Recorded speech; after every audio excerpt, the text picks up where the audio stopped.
I started a number of experiments with intentional community over the last few years, and here's what I've learned. I knew for sure going into this that whatever I thought about community was going to be wrong because I come from a hyper individualistic culture. So I kind of knew going in that I was idealistic and that a lot of my assumptions were going to be wrong. First thing I was wrong about is lifestyle factors are way more important for creating community than underlying political beliefs. In every community that I created, whether it was the intentional community house, the free store project, the polyamory group, I became closer with the people who had similar lifestyle choices to me and not necessarily the people who believed the same things politically. Second thing I was wrong about, friendship matters more than community intent.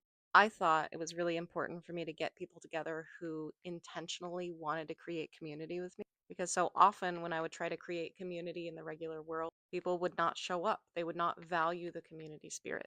But what I found was on the days that I didn't want to show up to the meeting or the activity for the community, I still wanted to show up for my friendships. I still wanted to show up and see my friends. And if I didn't have existing friendships in that community, it was really hard for me to want to engage. Like it felt draining. Third thing I was wrong about, underlying culture is the most important thing. And it's really hard to turn the culture around once it decides itself. I didn't necessarily create all these groups. Some of them I helped create. I was like a founder. And I found that the ones that I didn't continue in long term, the main reason was that they had cultures that didn't vibe with me. So, what do I mean by underlying culture? One of the communities I was in developed a culture of never speaking up about things. And so I always felt like the one who had to bring it up, as all the Scorpio energy in the room. I ended up needing a community that was deeply able to bring everything up and process it together. And I constantly felt singled out there that I had to do that. Another community I was in developed a culture of passive aggression. And so, time and time again, when people would have problems with other members of the group, they would be talking about it with other people rather than directly to the person that they were frustrated with. And as the canary in the coal mine, the sensitive girl, I couldn't handle that culture. Another community that I was near but not necessarily in, I saw a culture where there was like a lot of surface level connection, like a lot of, hey, how are you? A lot of small talk. And they never went deep with each other. And I was just like, oh, I'm really glad I'm not a part of this one. Like that would drive me crazy as a culture. So if you're starting a community, I would heavily encourage you to start it with the people who reinforce the right culture pretty much over everything else. And luckily, those people are probably going to be close friends anyway. Fourth thing I was wrong about, your family experience is probably going to influence your community experience. One of the overarching things that I came away with after 3 years of experiment, I found that I started to feel like the scapegoat in a lot of groups. And I was like, why do I feel like the scapegoat all the time?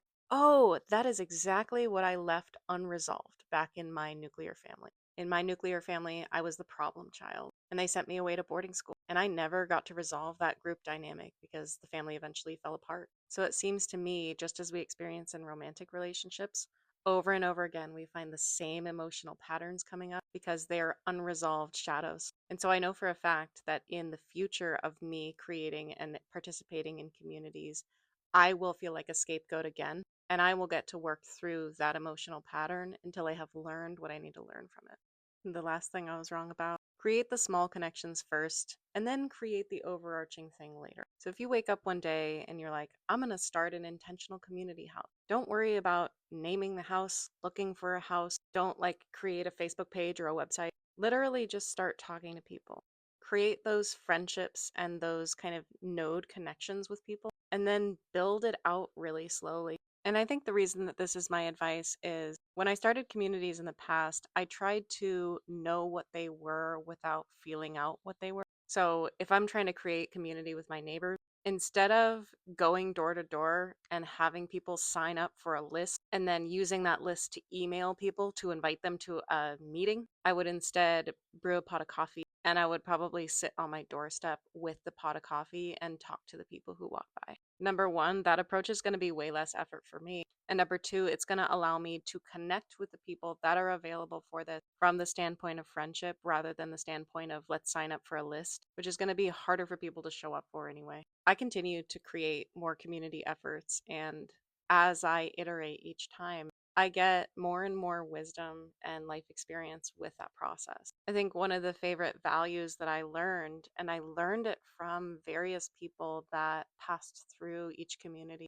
is the skill of showing up for others. Some of the strongest connections that I've made with people are people who showed up to help me in my hour of need and people that I showed up for in their hour of need. No requirements, no transactions, no like money was paid, but just like helping people and doing a favor for people. And also showing up to almost everything that you get invited to. I've realized the people that have become strong members of like my friendship community are the people that regularly show up to all the stuff that I invite. And I love that tendency. I don't naturally have it. I'm a cancel plans girl, but I really value it now after my community experience.